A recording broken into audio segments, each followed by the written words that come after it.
Good evening, everyone. Thank you for being here with us tonight. I know a lot of you came from the blockchain event from last time, and some of you are new to the topic and new to the Legal Hackers Manchester chapter. So just by way of introduction, my name is Xuening, and I'm one of the co-organizers of Manchester Legal Hackers. We are the Manchester chapter of the Legal Hackers, a global legal tech community that started in 2012 in Brooklyn, New York. We are a volunteer-run, chapter-based community that is free to join and open to all. We are called Legal Hackers, but we don't exist to hack people's computers. The mission of Legal Hackers is to foster creative problem-solving at the intersection of law and technology, or what we call legal hacking. We run our events on a monthly basis, so we have events like knowledge sharing events like this, and legal hackathon, workshops and social events. So yeah, this is us. Just before we start, very quickly on the housekeeping stuff. This event will be recorded, so do feel free to let me know if you have any questions or concerns around the recording. Please make sure your microphones are muted when someone else is speaking, and if the slides are too small for you, I don't think there will be slides for this one actually. Just if the screen is too small for you, you can click switch the screen on Zoom to make your window bigger. And also please use the chat box function, send questions to our speakers throughout the event. Please make sure you select everyone when you send the questions so everyone can see your questions, and it will be addressed at the end of the event. And today we are the most thrilled to have 4 speakers with us. We never had so many speakers for event before. So exciting. They are Adi Ben Ari, the founder and CEO of Applied Blockchain, Andy Gray, co-founder of Block Rocket Tech, and Jay Smith, legal engineer at Stephenson Law. And finally, our old friend Will Folks, the head of blockchain and senior solicitor at Stephenson Law. Hello, old friend. From the last event. We are also very pleased to have Abigail Holt, barrister at Garden Court Chambers, as our co-host. We will start with letting the speakers introduce themselves, and Abby will then lead the panel discussion around a few pre-collected questions, and finally a 10 minutes Q&A session to address any questions you have. I'll let the speakers introduce themselves now. Shall we start with you, Adi? Hi, yes. So I'm Adi Ben Ari. I'm the founder and CEO of a company called Applied Blockchain. My background is technical. Spent 20 years in telecoms and banking. And then I started Applied Blockchain 5 years ago when a friend of mine was trading Bitcoins. And I fell in love with the technology. The team, we're now 27 people. We've developed, I think, probably 60, 70 projects for clients, including Barclays, Shell, Vodafone, Toyota, the UN. There's a whole range of corporates and a whole bunch of startups as well across cryptocurrency, tokenization, business processes for supply chains, a whole range of different projects, some of which you probably, or some use cases that you probably heard about and come across.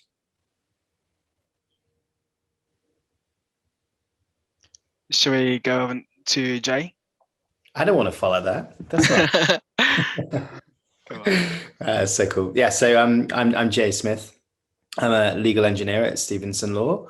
I have been interested in working with blockchain technology for probably about 3 or 4 years now, and it's really come to the fore. Now I'm with my partner in crime, Will, who's head of blockchain at Stephenson Law, and we're able to sort of do more and more of the work we love with clients in and around the blockchain space. But I suppose, I've got two hats really. Like, one is a technologist and sort of interested in blockchain, and one of my goals this year is to write and do write more smart contracts and to build out some proof of concepts of my own, just some ideas that I've got on my head that I want to get out into the world. And then the other part is that I'm a legal engineer, which is a relatively new discipline, but essentially anywhere where there's something at the intersection of technology and law, so that might be in the business itself, or it might be in service delivery of the legal services, I'll get involved. And it does go back to the sort of traditional engineering discipline of looking at how systems and processes work, which is a step for me, because I was a private client lawyer for 15 years, from paralegal to associate. So I've been coding for about 5 years. I didn't think teaching myself to code would be a fair way to describe it, because I'm community taught, really. I've used lots of community resources. I've had people, like Adi mentor me, that I've got in different circles of my life, who've shown me things on weekends and evenings, and a lot of practice and a lot of effort that goes into it. So I think that part of my story is one that a lot of people ask me about. And this morning, so just to give you a flavor of what I do day to day. So this morning I automated a document, so just creating a workflow around a document and making it accessible to a client. And then I wrote some Python scripts over some data that we hold for other parts of the business, just cleansing that data to make it more valuable, so we can get reports and insights from it. And then I did some stuff on the website, so the actual front-facing website. And then we had a talk with a potential new blockchain client, so just talking about some of their needs and interests. So really varied, but you can see how it's all to do with technology. So that's me. Thank you, Jay. Over to Will. Yeah, happy going next. Thanks, Jay. So head of blockchain at Stevenson Law. Where most people probably think that's quite niche for a lawyer to just do that, and it is. But it's definitely my complete passion, everything around this technology that I'm sure we'll get into today. Very excited to speak to Adi, because I don't think I've actually had the pleasure previously, so I've already got some questions for you. So I advise clients so in the cryptocurrency, crypto asset and blockchain space with all their legal needs. Often that can be regulatory and specific to their product, what they're offering, and often it can also be just traditional legal advice, but with kind of a blockchain layer on the top of it, so understanding the underlying terminology and technology that they're operating. So yeah, that's me. Really glad to be here. Thanks so much, guys, for having me again so soon.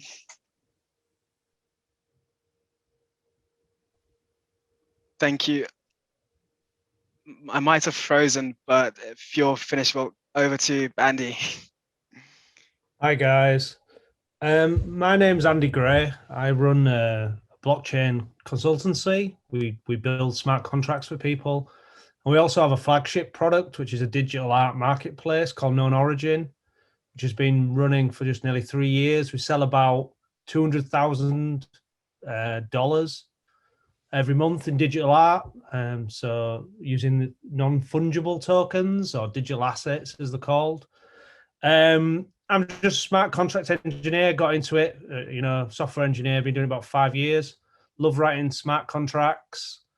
For example, to follow Jay's example, one of our contracts we wrote for a staking pool that just passed $10 million today, and it's going to start giving rewards out next week. So that's why I got interested in it. I just love the value transfer and value capture and the pure beauty of what this code can execute on chain. So that's what we do, and we've built contracts for lots of different people, not at the level of Adi, really, the corporate level. We've worked with more the startup sort of disruptor sector, any crazy person who wants a token. That's probably where we should talk to Will more, because often these are pushing new ground, but legally, probably breaking rules. But that's what I do, and help people do crazy stuff on the blockchain. Yeah, I'd love that. I'd be happy to keep you out of prison. We should have a chat after this. Yeah, I think you're probably too late, Will, unfortunately. You'd be surprised what I can do. Anyway, keep going. Okay, thank you very much for those introductions. We have a real wealth of experience and expertise with us today, but we're here to discuss what the hype is all about. So I think the first person to talk to is Adi. And I just wondered if you could explain to us what blockchain is all about and how it works, but in 3 sentences. I'll give you 2 words. Group security. That for me is kind of what it breaks down to. I'll go a little bit more than that. Group security of historical records. And what we basically mean by that is if there's any information that we want to store and we want to make sure it can't be, or it's difficult to modify, or it's difficult for one party to modify, then we have a group that secures the historical record. And that means that anybody that wants to change it or to breach it would have to intercept and overcome the copies, or compromise the copies held by the group, by the majority of the group. So it's really, it all comes down to group security. That's really where the value is. The reason why it's interesting for assets is because asset records and ownership records represent value. And so it's worth paying more to secure those. It's worth having more infrastructure in place, as if those assets have value associated with them. People want to guard those records, and so having a group secure those records as opposed to just one party makes them intrinsically more secure. So we've seen a lot of different types of work on blockchain and experiments and so on, but where we think the underlying value is really this group security around securing ownership records. Okay.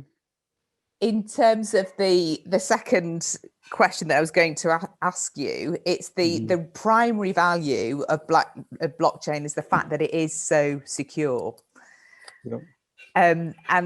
But sort of going on from that, there must be potential breaches in blockchain, and I appreciate that's probably a massive subject, but Yep. Can you describe how potential breaches are dealt with? Yeah, so first of all, there's a reason why I focused on that group security of historical records, because that's really what it does. That's the security it provides. It doesn't provide other types of security.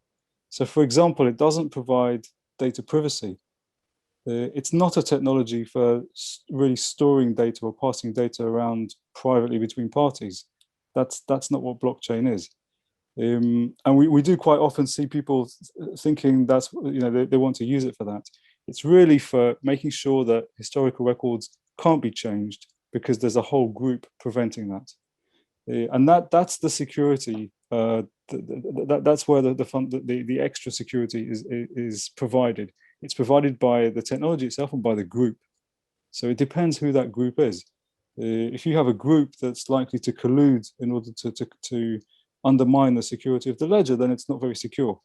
If you have a group who are, where interests are aligned in such a way that or incentives are aligned in such a way that they're unlikely to collude to compromise the security of the ledger, then that's where the security comes from. It's a combination of the technology plus the dynamic of the group that's securing it.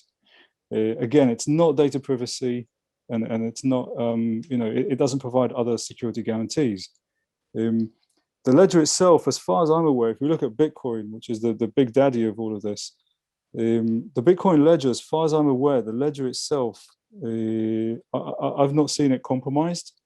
So I'm not aware of any Bitcoin records being changed or being tampered with, and so on. And that's a ledger that's out there in the open. It's been out there in the open for 10 plus years. It doesn't have firewalls. It doesn't have any kind of IT security infrastructure around it. I mean, think about the type of investment and infrastructure that we have in the banks today and large institutions. This is zero, nothing, nada. So it's just that the intrinsic basic security mechanisms of the blockchain itself that are holding billions of dollars, tens, hundreds of billions of dollars worth of value completely out in the open, being purely protected by this technology. So doing what it does at securing those historical records through quite a broad group of parties who are incentivized in a certain way, economic way, through the Bitcoin algorithm in particular. That's how that security is achieved, and I think that basic security model has proven itself more so than the security that we have in most companies today. Which, let's face it, a lot of companies are being breached one after the other. So that's what we see. Of course, there've been lots of incidents, security incidents related to blockchain and cryptocurrency, but these are in the components which sit outside of the blockchain itself. So if you interact with a blockchain, if you have a record which shows that you own something, for example, you have what we call a private key, which is a code which gives you custody and the ability to execute and to prove ownership and move something on the blockchain. Holding on to that private key where you store it, because it's yours, you store it off the blockchain, and you can give it to an exchange to hold for you, which is what people did and people do. And those exchanges are not blockchain. They just talk to a blockchain. They decide how they store their data using existing standard technologies, and some of them didn't have very good security practices, and many of those exchanges were breached. But that wasn't a breach of blockchain technology. That was a breach of a company set up somewhere that had some not very good security practices and held on to people's private keys on their behalf. And those private keys were stolen. So that's the majority of the kind of security breaches we've seen. The technology itself, the ledger, the place where the ownership records are held, is something that, as far as I'm aware, it's really secure. Has really proven itself beyond many other security software solutions that we've seen. So what you're saying is you're describing how secure the actual technology is, but it doesn't get away from the need for trust and human relationships, and the success or otherwise to which the blockchain is put is still contingent on people's professional and other relationships. Yeah, there's a few things to remember. One is, as I said before, it's very important to remember this isn't a technology about accessing data, right? This is a technology about securing the integrity of the historical record so that it can't be easily changed or tampered with. It's not about access to data, right? So if somebody's going to go in and try and get to some sensitive data, blockchain isn't the thing that will stop them. In fact, blockchain does the opposite, because blockchain replicates data to all these parties that are helping to secure it. So it's not a technology for securing access to data. It's a technology for securing the integrity of the history of the record. The ownership record itself. But I have a feeling that you could talk to us all evening about that topic, but it's probably time to move on, and if that's okay, and to ask Jay, really, what do you see as the most interesting and evolving trends in distributed ledger technology? Yeah, that's a great question, and actually it was something that I think Andy could probably speak to, and love to hear some of his thoughts around it. But it was actually in the art industry, and being able to, use blockchain technology to, one, shorten the distance between the artist and the consumer. So the artist can sell, their music or their art, graphics or things, or their films or videos, or creations directly to consumers without needing an agent, without needing a label. Can do it at scale as well. You're seeing lots of interesting developments around that. There's actually one local to us in Bristol. There's a nice chap behind you, called Rendar, which they help artists create digital prints, and they give them, and again, the word from the chat earlier, a non-fungible token for that piece of art, which has value, because I think a lot of people buy and support artists in numerous ways, and that certainly I think Manchester is probably quite similar to Bristol and other parts of the world, where they love sort of grassroots local artists and want to support them, but in an ever more digital world, it's quite hard to do that. And it's sometimes a race to the bottom with certain things, where you've got big conglomerates that control the distribution, usually not the creation, but the distribution of art.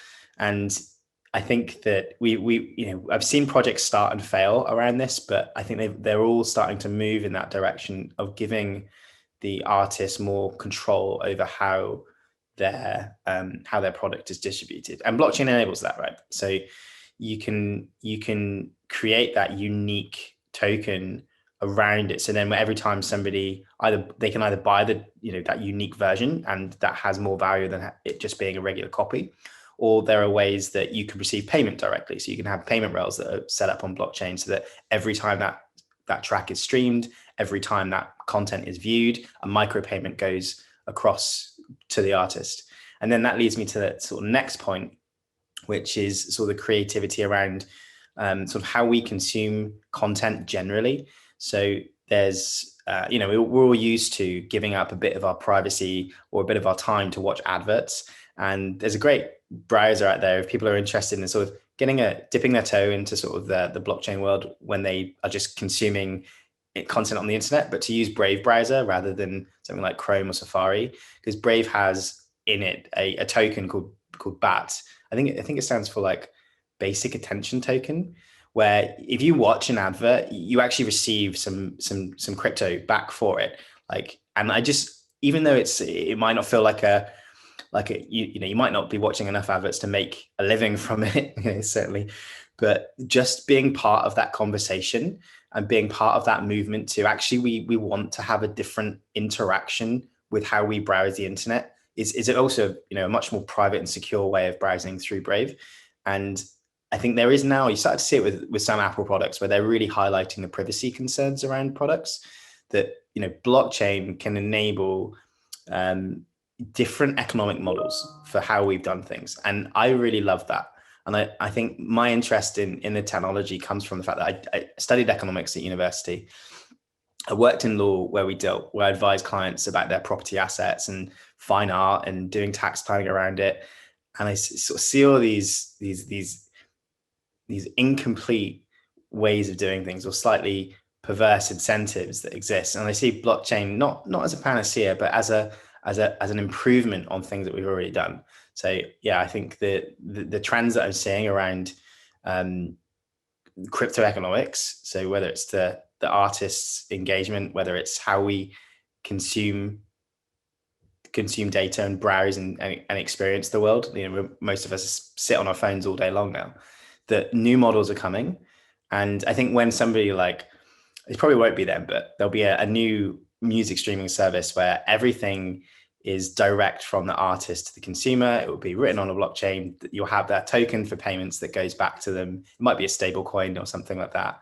But I think when you can do it at mass, and I think we're approaching those points, I think, people will stop talking about Bitcoin. I think the conversation could probably move on to some other applications now that are perhaps more meaningful, personally. But yeah, so yeah, I think I'll probably stop. I'll wrap it up there because I know we've not got much time. But that's talking about meaningful conversations, I have to pick you up. Fungible, non-fungible. Yeah. For the uninitiated, what does it mean? Yeah, so I haven't read further past what I said about mushrooms, but yeah, so a fungible and non-fungible token. So I think a non-fungible token is unique. So you can only have one of it. So the best example that's had a bit of pop culture around it is like a crypto kitty. So it's like there can only be one unique crypto kitty. But if you think about other digital tokens, that like say just like an Ethereum coin or Ether, it is in itself like written on a blockchain, but it is fungible. Like there's no necessary uniqueness around it. And I think the word like homogeneous comes to it. So like one token is the same as another token, even though they are still token assets. But then you can have one token that is non-fungible and being completely unique. So it has more value for its uniqueness. So yeah, I think that's probably the best example, but love to be corrected on that by Andy if I've not got it right, or anyone else to that extent. But nothing to do with mushrooms. No, it just sounds that way because it's like fungible. So sure. That was me being silly, sorry. Yes. Well, you were being silly. Will, over to you. Your question is the polemic. Some people say that the blockchain revolution hasn't happened yet. And most of the existing blockchain applications can be achieved through normal cloud-based platforms. What do you say to that? I'm appalled, honestly, Abigail. That hurts me. Yeah, I think it's a really classic, like, oh, we've heard all this hype about blockchain, but we're not seeing it anywhere yet. Is it real? And or is it all just hype? Is it all vapor? And the answer obviously is no, it's not. There is something called the Gartner hype curve that I love to pull out of my pocket at every possible opportunity. Gartner is a research institute in the States. So if you Google Gartner hype curve, you'll see that it's a 5-stage curve. And I could even share screen and show you, but yeah, we have 5 different stages. We have technology inception, which is where someone comes up with an idea. And that for Bitcoin or blockchain, that was in 2008, 2009. And then you have a hype level where everyone gets really excited and it rockets up like a roller coaster up a mountain. And then we have the peak of inflated expectations, which for the internet, that was around about the dot-com bubble bursting, so around the year 2000, when everyone was like, oh, this is going to be amazing, like the internet's going to change the world. Everyone was creating internet startups. And then everyone realized, oh, good God, it's going to be a lot of work to actually make any of these things happen. We haven't done like the back end of stuff. And then you see this plummeting down from the peak all the way down into the trough of disillusionment, which is like a gully where basically it's then, oh, okay, we have to now work out. And a lot of people lose money usually at that point. So yeah, dot-com bubble burst. A lot of startups failed, investors lost their money. but we still have the internet, right? It was just that we went through this evolutionary phase of overhype, overinflation, and some people, obviously, there were some nefarious projects, some things that weren't real, or people just got really excited and weren't ready to build that.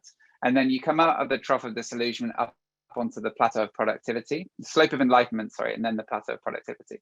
And that, so for the internet, that took about 10 years, I guess, to go from dial-up and, oh my God, I got an email, which is usually from your mum or dad in my case, which is really exciting, and a single web page, through to, I guess, the second generation of the internet, which is Facebook and streaming media, so the dawn of Netflix, and now what we have, which is social media, now video calling that actually works.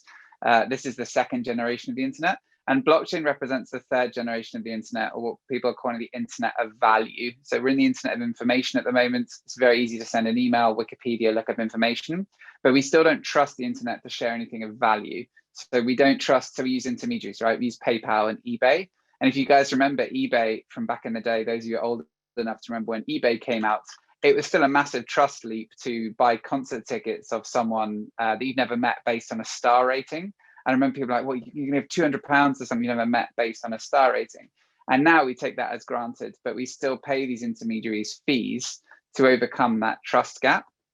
So blockchain is moving through, this has got a point, all of this. Blockchain is moving through what is the trough of disillusionment and moving up onto the slope of enlightenment and the plateau of productivity. But it's still going to be, again, no one really knows how long it will be before this gets widely adopted. But there are a lot of companies investing heavily. In fact, there was a recent PwC report, I think had 56% of the top 100 companies that view blockchain as critical to their future strategy. And as we've already alluded to on this call, Addy's done stuff with Shell. I know people that have worked for most of the large financial institutions. There's a lot of stuff happening out there at the moment. And we can talk to some more precise use cases of blockchain if that's useful. But a lot of them seem to be around asset tracing and value tracing across supply chains is one of the key use cases at the moment. But absolutely, it's hugely expanding, and there are key differences. And I suppose if I'm going to pick on one before I bore everybody, the difference between blockchain and cloud, which Addy's already talked upon, which is this concept of immutability. So cloud, it has a similar idea that it can spread information across multiple servers and store it in a way that is distributed. But it doesn't have this idea of immutability. And immutability means that once something is stored on the blockchain, it's there forever. And Addy was also quite right that the Bitcoin blockchain has never been hacked. And the reason for that is that the more time passes and the more transactions and more records that are added to a blockchain, the harder and harder it comes to go back and change one of those records. So this is this idea of immutability. If you say something is done and it's on the blockchain, you can never come back. Oh, sorry, it's highly improbable, because mathematically you can never say something is impossible. It's highly improbable that you would ever be able to come back and change that record. And a great way to think about that, if you want to step outside cryptography and Merkle trees and advanced mathematics, is to think of a fly stuck in amber. So a fly, if it lands on, if you think of Jurassic Park, and a fly lands on a tree, and it starts to get coated by a layer of amber. Initially, that's quite weak, and you could go in theory and unpick that and take the fly out and change its state. But over time, those layers of amber build up, and it becomes harder and harder and harder over time. So Bitcoin is probably the most secure blockchain out there because it's been around the longest. There are roughly 22,000 nodes maintaining that. So it's probably the most secure public one out there at the moment. But it is fallible in that actually what a lot of people don't know is that there is a concentration of something called mining pools, which is where we have about 5 different large entities that control the majority of the Bitcoin network. So it's still not a perfect blockchain. And again, I don't want to go on a rant about this, but it's Bitcoin represents an ideology, this idea that you can get security through distribution. And I don't think we've achieved that yet because we don't have true distribution. The majority of blockchains have less than 100 nodes. So we don't have all those advantages that Addy was talking about of distribution and that security. But we're seeing the dawn now of the third generation of blockchain, from the Bitcoin one to Ethereum, which is the second real gear change in blockchain, to now this idea of a third generation of blockchain where you can have millions of nodes across the world. And I say this because they're my client, Minima Global. Just a shout out to them. So I think that's when we'll see a real shift in blockchain adoptions, when we start to see these new collaborative proof of work protocols and true distribution across the world. That was a long answer to a short question. It was a long answer, but you basically explained that we're at the stage where we're looking at internet of value is the huge value of. It's massive, yeah. It's massive. I was recently at an event. Well, I say recently. It was a year ago at Manchester University. Lord Justice Voss was talking about the Internet of Things. And he was talking about how the Ministry of Justice is starting to look at the ways that the legal profession in this country can take on board the new technology and with a view ultimately to it being properly regulated. But I don't really understand, if I confess, what the Internet of Things means. Are you able to help me with definitely. that? Yeah, it's actually really straightforward. It's probably a lot simpler than you're thinking. The Internet of Things is all around us. It's every connected device that's in the real world. So I don't know if you have, you might not do, I don't yet, but light bulbs in your house that are like a Philips thing that connect to the internet, or like a home audio system that connects to the internet. Anything that has an internet connection that is a real world device. There are cars, of course, that connect to the internet. There's oh, sorry, it's my daughter kicking off. There are lots of different devices now that have some kind of an internet connection. And so what we're seeing is the Internet of Information, which is everything that is you access through your browser. And the Internet of Things are all these objects that can have some kind of a plug-in to the internet. And this is there's a recent European Commission report this is just getting bigger and bigger and bigger. And there are more and more devices coming out. So wearables, if you've got an Apple Watch that has an internet connection. So there are more and more of these devices, and we have a problem with bandwidth. And I'm not going to go into all that now, but there are challenges to our existing network architecture to be able to support that level of connections. And so obviously now we're seeing a move towards 5G, but there are other things like they're coming up with some clever ideas that you can, your connected devices can log into different routers as you're walking along the street rather than using the cell towers and things like that. But does that make sense to the Internet of Things? No, that's world objects. Real world objects, yeah, brilliant. So different challenges than the Internet of value, but equally important, I suspect. Thank you for your enthusiasm is palpable, but I think it's time to turn to Andy now.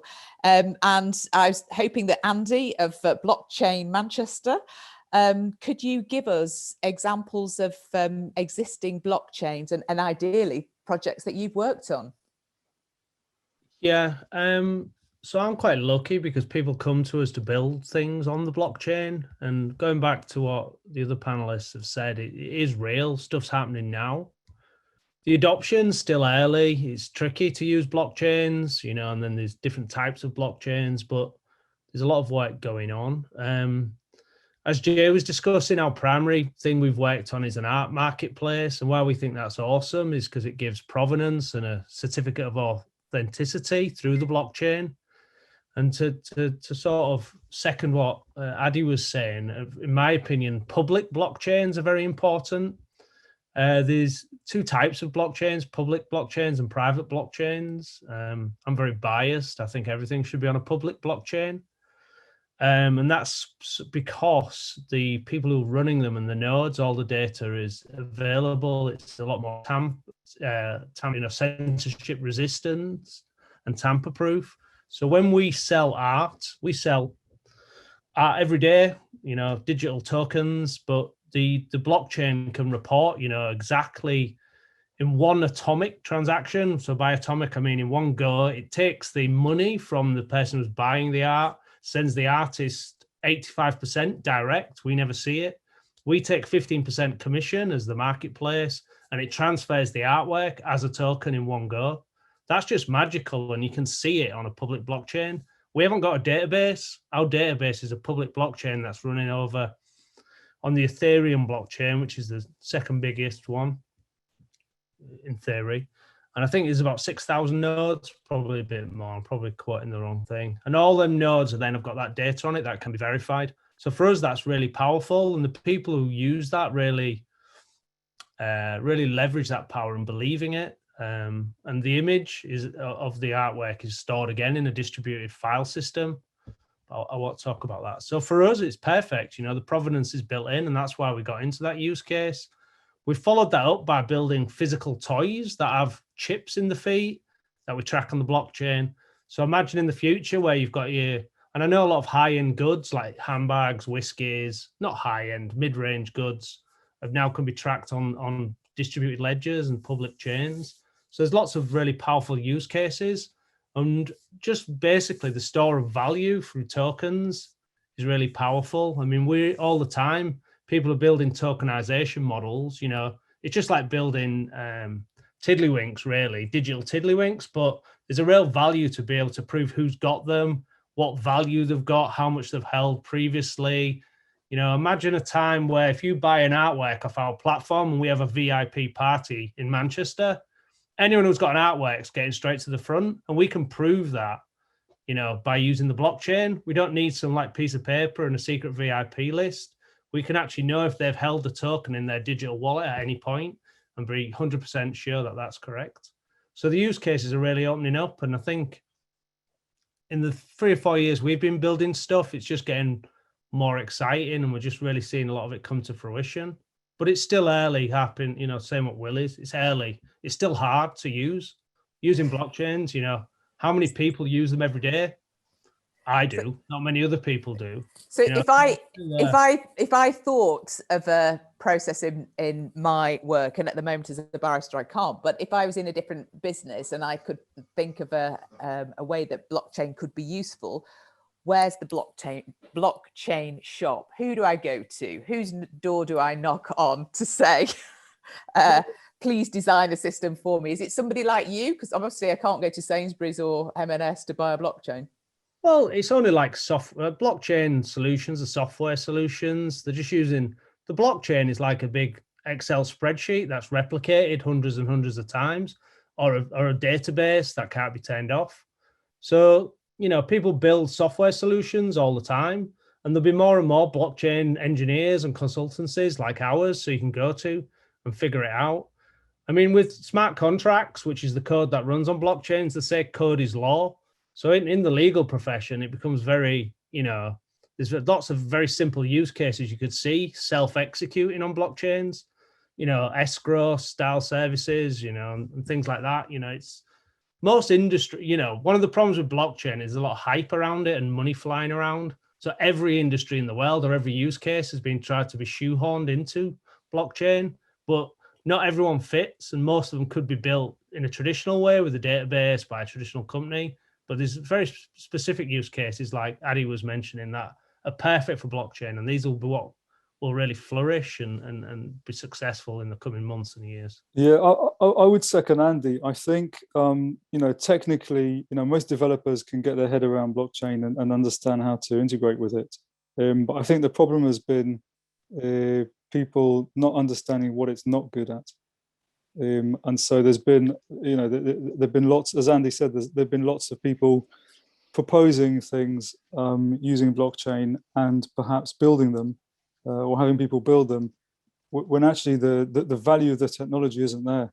And so you could have potentially a more efficient, more cost-effective solution without the technology. So I think in picking who you're going to work with, it's really about someone who you feel is going to give you an honest response and the most efficient use of any type of technology. You know, that I think is key for me, because we've seen some ridiculous solutions out there get incredible amounts of funding.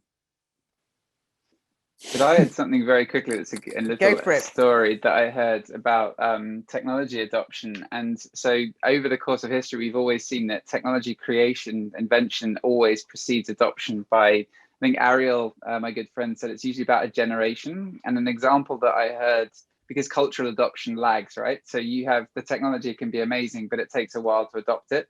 We've seen that a little bit with autonomous vehicles. Like we have very good autonomous vehicle technology now, but there's still a hesitation for people that are used to having manual control and a feeling of fear of giving over that control to something automated, even if like the stats show that it's far, far better. Okay, yes, 1 in a million times you might, and I know there have been crashes, but that is such a massive change from what a human driver can do. But we still have this hesitation to kind of give over control because we're used to it, but maybe our children won't have that hesitation and they'll just be like, oh yeah, it's fine, it's a lot easier. I can just program where I want to go and it will take me.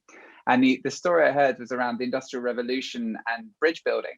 And bridges were traditionally always built with wood and brick before we came along and started having massive steelworks and the ability to create long steel and metal structures that were resilient to warping and bending over time.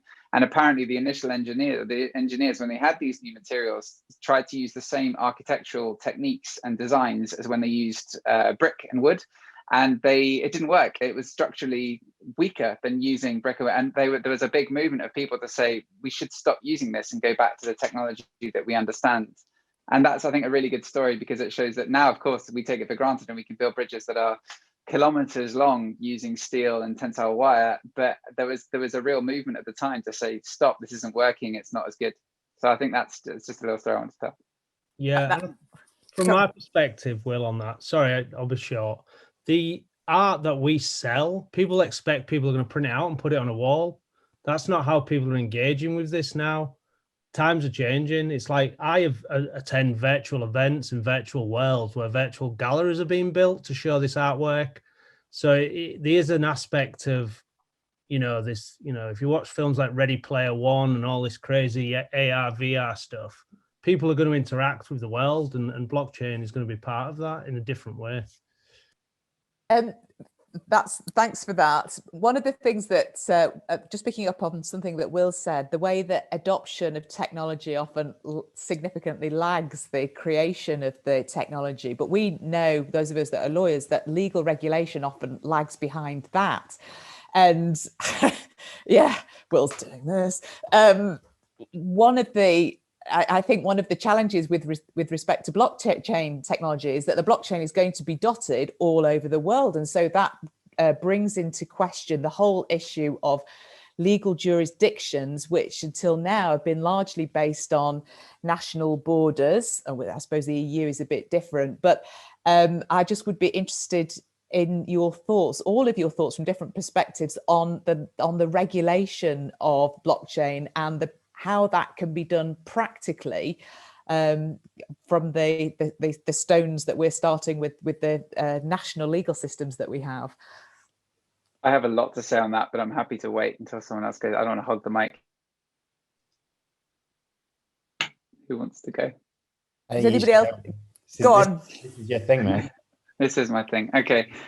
So we actually asked this exact question to Professor Sarah Green yesterday when we did our webinar. And Professor Sarah Green works for the Law Commission, which is the statutory body that advises Parliament on how our law should evolve. And she is a super smart lady. She was a professor at Oxford for, I think, 8 or 10 years. She's top of her game and one of the best academics in this area. And I asked her that question, so that this is distributed, it's going to be global. Is there any possibility of getting towards some kind of a global legal framework that we can start to operate on? It's a really, really hard question, but I think, and so far to date, the answer has been no. There's so much to it, it'd be hard to go through all the different aspects of it. But one analogy we could think about is we have, to a degree, achieved this with some legal documents already. So we have standardization across, like we have the Loan Market Association, which is a group of banks initially that came together to standardize loan documents for syndicated or high value lending. We also have the ISDA agreement for swap contracts, and we have things like standardized accounting principles that people can agree to. So we say in legal documents that, oh yes, we agree that we will abide by these, like a framework set of principles or guidelines. Of course, all of those need to be interpreted in line with national law. And so it's a hugely complicated question. And do you think we'll ever have a global legal system? The answer is almost definitely no. But I think we can move hopefully towards a standardized set of principles, a bit similar also to GDPR. We've seen with data, a lot of countries adopt GDPR, a version of it, like Brazil, for example, has adopted that, even though it's quite a long way away from Europe. So I think we can get to some level of hopefully standardization that works. But then there's a separation between blockchain and cryptocurrencies. I think those two need to be seen quite differently. And cryptocurrencies, the idea of a global currency, or that is a very different question. And I think the answer there is it's a hugely problematic area because of any kind of a global currency, which we've seen. Facebook's Libra was the first attempt to do this. While hugely beneficial because it promotes financial inclusion and the ability for people who don't previously have access to the financial system could then suddenly start to trade and interact on a global level, it poses a real threat to governments and to local countries, because it removes their ability to not manipulate, but control financial markets within their country, control the exchange rate, and issue financial sanctions. If you remove their ability to own the currency, you could potentially create instability within a country. So it's really kind of a double-edged sword. And so I can understand why countries and regulators are very hesitant to allow it. But yeah, I could talk for hours about that. But yeah, it's something I would love to see, obviously, because it is a breaker on global adoption, but it's very complicated. It's a very, very big topic. Yeah, and it's a huge linked to that, somebody mentioned earlier, I can't remember who it was, mining. Now, I've read about mining in the newspaper and I still don't know what it is. Can somebody explain what mining is? And linked to that is the issue of why does it use loads of electricity, and apparently why is it potentially a risk to climate change? I don't know if somebody else wants to, I'll give it a go. You go. Okay, so I mentioned at the beginning that the whole concept is group security, and so there's a question of you know, who makes up the group, but the security itself it works through consensus, and the idea is that a majority of the group can actually have the power to undermine the security of the ledger. So there is an assumption that at least over half of the participants are going to be good actors. So the question is, how do you ensure that, especially in an anonymous network like Bitcoin or Ethereum, how do you ensure that you have that number of good actors, or that they're going to be incentivized to act in a good way and not compromise or undermine the ledger itself? And the way this was solved in Bitcoin and in Ethereum initially through what we call proof of work is that there's an economic incentive that stops people from just setting up loads and loads and loads of their own what we call nodes, or you know, parties that are validating and participating in the network. So if you imagine that we have a network of 1,000, if someone has control of 501 of the computers that are running, participating and running the software and being part of that network, then they can undermine it. So how do we stop someone from just buying a load of computers, 600 computers, connecting them to the internet, to the Bitcoin network, therefore taking hold of a majority, and then just undermining the ledger itself? So the way it was solved in Bitcoin is an economic value and price was attached to having each one of those computers take part in the Bitcoin network. And the way that economic price was attached was in the fact that in order to run Bitcoin, the software, you would have to solve a mathematical problem. The computer would have to solve it, and that would consume lots of electricity in that computer, right? So if you want one computer to connect, it's going to run full power. You're going to hear the fan making a lot of noise. It's just going to use up a lot of electricity just to run the Bitcoin software. And that means that if you want to connect 501 to a network of 1,000, you're going to have to pay not just for the computers themselves, you're going to have to pay for them running that electricity all of that time. And so there's a price there that's a barrier to entry, or a barrier to trying to overrun the network and take control and undermine it. And that running those computers, solving that mathematical problem, using up electricity, that's what we call mining. So why would anyone be crazy enough to do that if it's going to cost so much electricity? Well, the answer is that the Bitcoin software and the network rewards miners every so often, every few minutes, with a Bitcoin or a fraction of a Bitcoin. And that's to the party that solves the problem first. So people want to participate because they can earn those Bitcoin rewards, but they're disincentivized from just trying to overrun the network and take control of it because of the high cost which is attached with running it, which is through this artificial raising of the computation and therefore your electricity bill. So it's quite a clever combination of incentives that just come from a piece of software. And that was really, a very clever and concise explanation. Very grateful for that. I'm just going to, we've been going for nearly an hour, so I'm just going to look at the chat and see what other people are asking. And there's a question here from Jack McConville. Can you explain the practical differences and challenges posed by proof? Sorry, I've lost it now because the screen moved. Proof of work versus proof of stake. I don't know. Can somebody explain? I don't know what those terms are. So I can take that one quickly. I think Adi explained quite eloquently about what proof of work is essentially, is where the actors in a system, blockchains are about forming consensus through multiple parties. And proof of work, you do it by actually doing work, computational work. Whereas proof of stake is a different method where you actually stake some reputation or value down as an actor. And then if you're proven to be a bad actor, then you may lose that reputation or stake. So they're both trying to solve the same goal, which is being able to form a consensus across the network, but it's just different mechanisms of being an actor in the network.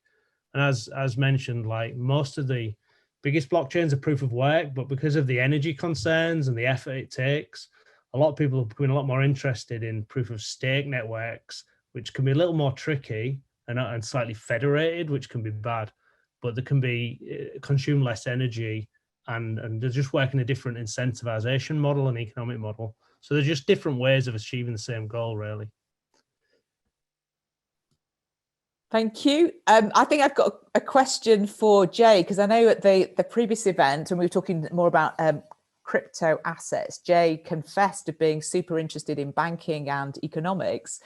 And there's a comment here that you say, when governments start accepting crypto, either their own or decentralized coins, as payment for taxes, that will be a tipping point. How close do you think we are before the government will start accepting cryptocurrencies for tax and the like? Yeah, well, when Elon Musk sets up government on the moon, on Mars, yeah, then I think we'll be able to pay.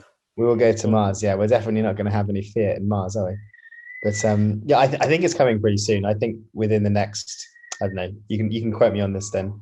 In the next sort of 3 years, we'll see a jurisdiction, probably not in Europe, probably either in South America or in East Asia, accept crypto to pay taxes. I'm pretty sure, there's already been some crucial moments where we've had property transactions for normal UK real estate settled with not only a smart contract, but with the exchange of Bitcoin. And I think that proving that, you can bring that to the mainstream is that cat's out of the bag, I guess. But yeah, I think the value that crypto assets are now, it means that government entities, pension funds, they'll look to that and say, actually, wouldn't mind that. We've got some exposure to it. We've already incorporated that into part of our portfolio. So don't forget, governments, sovereign wealth funds, other countries, they don't operate necessarily exactly how the UK would in terms of how they manage their fiscal policy.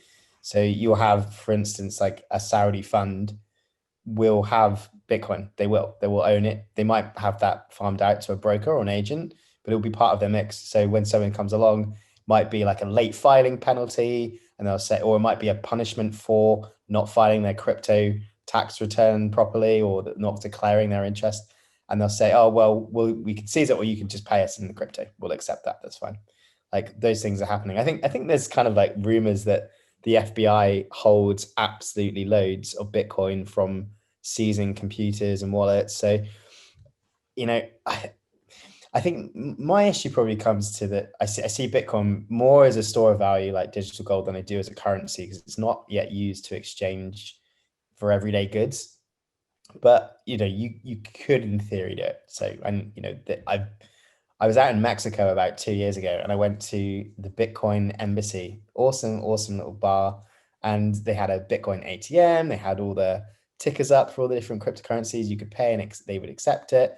It was really, really nice. And I actually saw a fantastic talk there from another protocol, the Avalanche protocol, Ava Labs.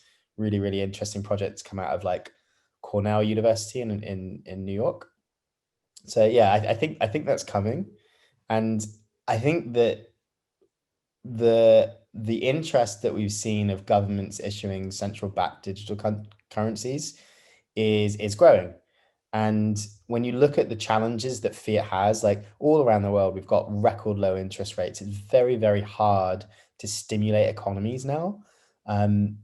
Even in the US, like I think something crazy like a half of all of the US dollars in circulation in all of history have been printed in the last two economic crises, so 2008 and the pandemic now. And that just isn't, I think for me, it proves that fiat is probably had its day, and the disconnection between financial markets and the actual economy has never been wider. Now, Bitcoin or cryptocurrencies being accused of being a solution to a problem that doesn't exist, you can just look around and see there are lots of markets that don't act rationally, that don't act how we were taught they would act. When I did my economics degree, I wish I was studying economics right now, because this is a fantastic moment to see this new paradigm shift happening. The old stuff that I learned isn't really relevant anymore. They'd all be scratching their heads. So yeah, I think it's coming. 3 years. Yeah, I'm not so sure. No, go on, come at me, Addy. Yeah, I think the problem is that that you know you say the economics is out of date, but these are tools that have you know this is how governments work today, right? And this is how the top economists advise the government, and you know the economic tools that we have, interest rates and fiscal policy and so on. That's not something that governments are going to let go of anytime soon. And any kind of any alternative currency that's not in there, that's not where the government doesn't have those specific controls, is a risk to the government. So imagine a cryptocurrency, or imagine the Facebook DM or whatever it's called now, where we all start moving money from our wallets, you know, from our bank accounts into those wallets. And let's say the movement starts, and then in the UK, you know, people put 5% of their income into one of these wallets. That's 5% of the British pound that disappears off the Bank of England's controls. And I can't see a situation where the government would enable that, or enable that to grow to the point where it loses that control. I don't disagree with that, but I think what they'll do is they'll say, actually, this is a better method, because it is still in our interest to use a digital currency in that way, that they will be able to have more control. So it'll probably be like, I definitely don't subscribe to the sort of beautiful idea that once cryptocurrencies are in place, that we won't need governments anymore, that we can all be completely self-sufficient, that, you know, we can be free from the tyranny of our oppressors. I think that governments will actually flip this on us and will use it to their advantage, and probably to consolidate power slightly. But hopefully the trade-off will be that we don't have economic crashes in the same way that we've had. Inequality might shrink more. The way money is actually like created in an economy, like, you know, you obviously like well read on this stuff too, but the way like commercial bank lending is, and the reserve requirements like being dropped to zero in the US, that money is just created out of thin air all the time, and it doesn't incentivize the people who trade time for money and work for a living. It incentivizes, or it better serves people who already own assets or are part of that system. And we've seen that with the whole Robin Hood, Citadel, hedge fund game. They play, and they have different amounts of information than most ordinary people do. So I hope, like my hope for blockchain is that, yes, we might have to give up on the pure decentralized nature, but we might end up with an economic system that is just fairer generally for the normal person. So as a result of that, though, how do you see the system being regulated, or do you think it will regulate itself? I think Will wants to. He's got something to say on that topic. No, I would just add actually onto what was said last time is, so when we think about cryptocurrencies now, we think about the ones that have been created by non-government backed entities. So we think about Bitcoin, we think about the ones that have been created by private entities. Central bank backed digital currencies are probably going to be where we see adoption. And this is the idea that what Jay alluded to is that something like 97% of all money in circulation is created by commercial banks when they lend, not by the government, which is a crazy, if you want to look into this, Google how money works on YouTube. is mad. And the only money that is backed by a central government is cash, and so much of that we don't really use anymore. It's 2% or so. So the idea now that a central bank can actually issue money that we use is really exciting. It has a lot of benefits to it, but it's a double-edged sword. It's quite, and the double-edged sword is that it essentially attacks or changes the entire business model of commercial banks, because obviously all their money they make is not from running current accounts, it's from lending money out and charging interest on that. So if you remove the role that commercial banks have in money creation and you move that onto central banks, you threaten their way of life, and obviously there's going to be resistance to that. But the market may act to do that anyway, despite that resistance. And the reason being that China, for example, are investing heavily in creating a Chinese central bank-backed digital currency that could challenge the dollar as the dominant global currency.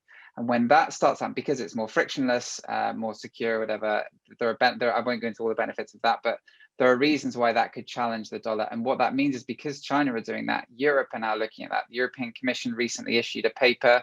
Again, if you look at European Commission central bank digital currency, you'll see that they are aggressively now pursuing looking into basically creating this. I know our Bank of England are looking at it, and of course the US is looking at it. So they might not want to look at it, but because China have kind of got it going, they kind of need to. So I just wanted to make that point that if you hear cryptocurrency, also consider central bank backed stable coins or central bank backed currencies as well.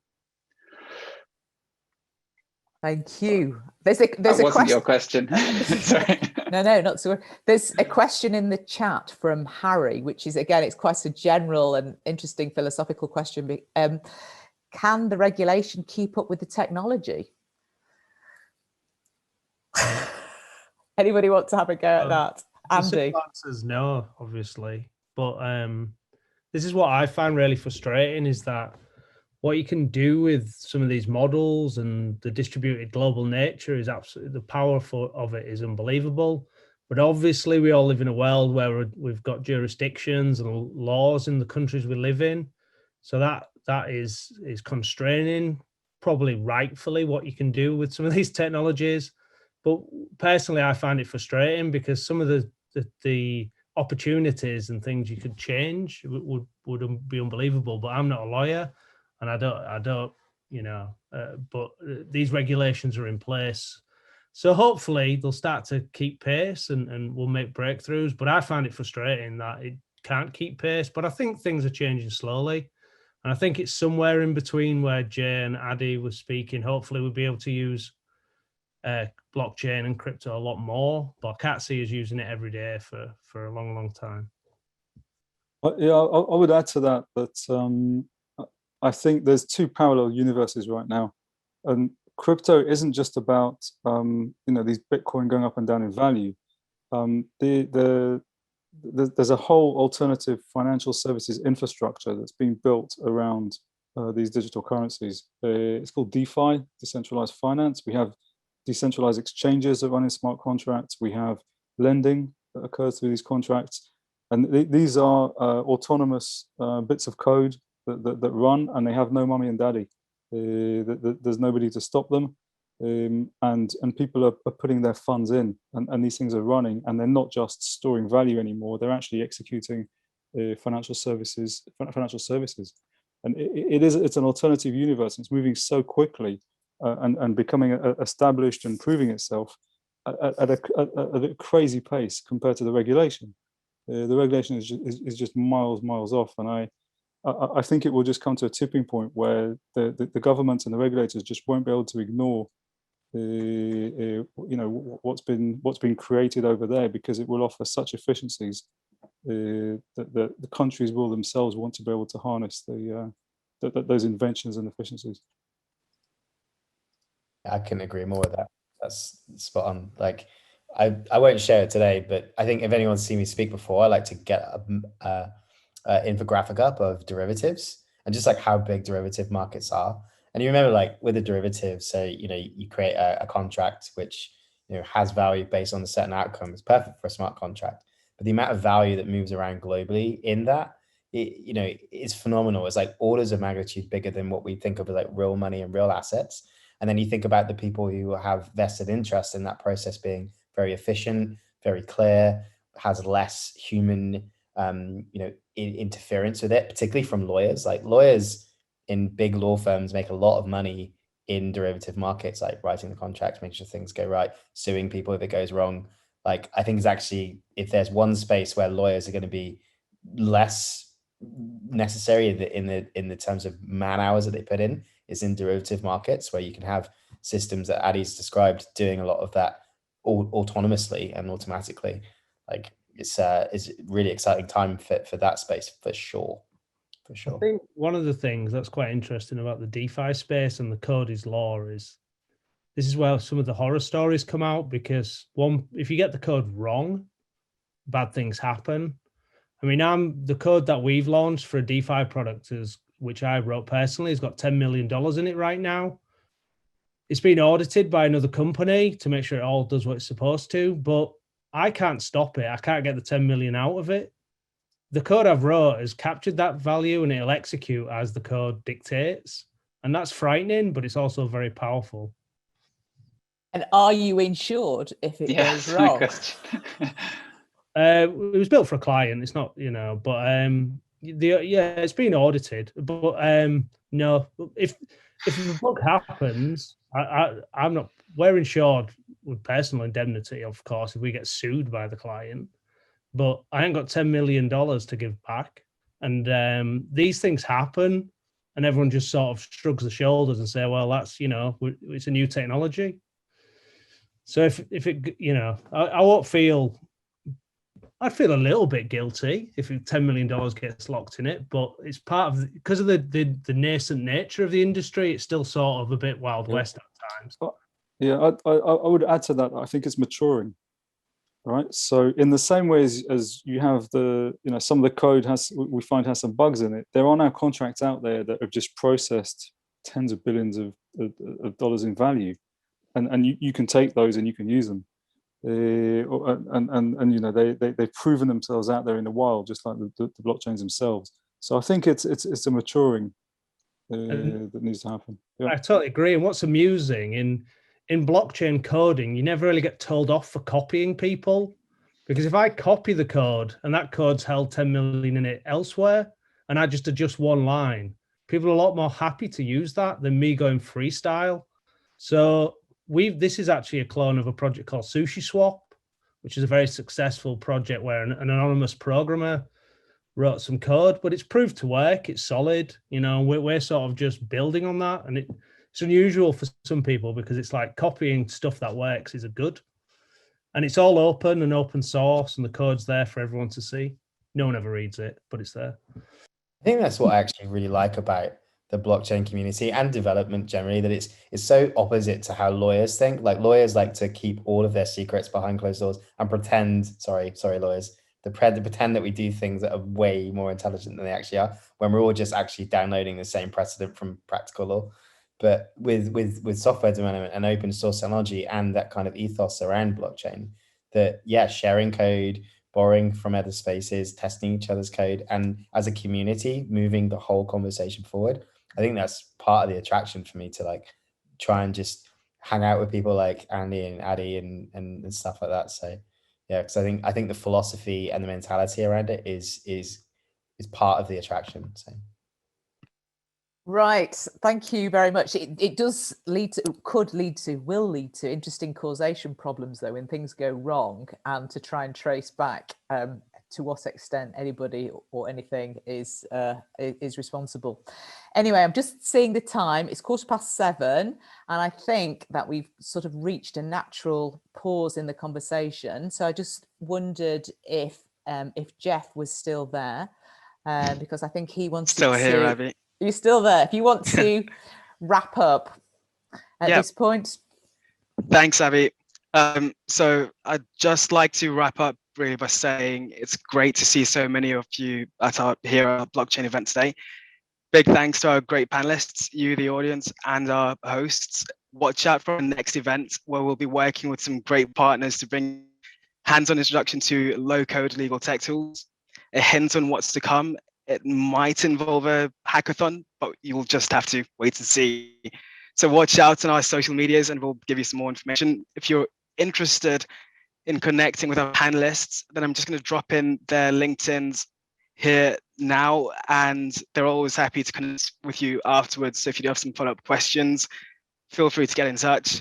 And yeah, have a great evening, guys. Thank you.